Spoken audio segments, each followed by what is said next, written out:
Welcome to our series of videos looking at the Projects tab in Plottr. And in this video, we're going to look at adding and deleting books in your series. So there's two ways to add a book.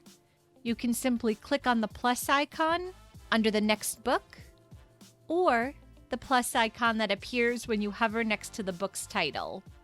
So we'll do that now, and you can see it's added a new untitled book.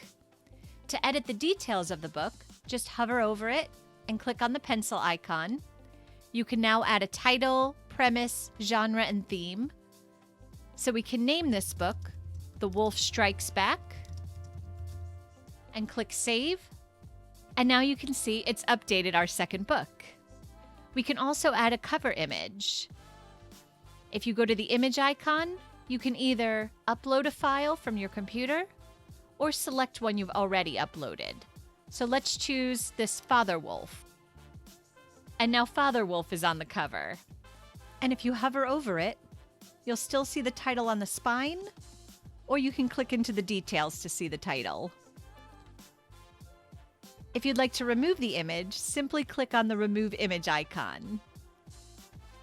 And now you can see it's back to just the title. And if we go to the book switcher in the top left corner, you can see we now have a new option.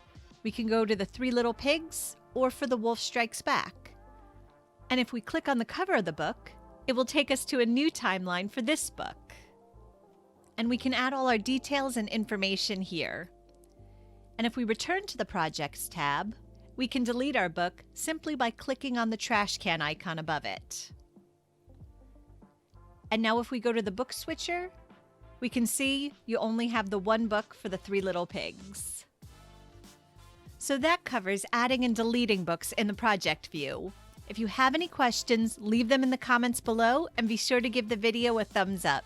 And make sure to subscribe to our channel for all our latest information and updates. And I'll see you in the next video.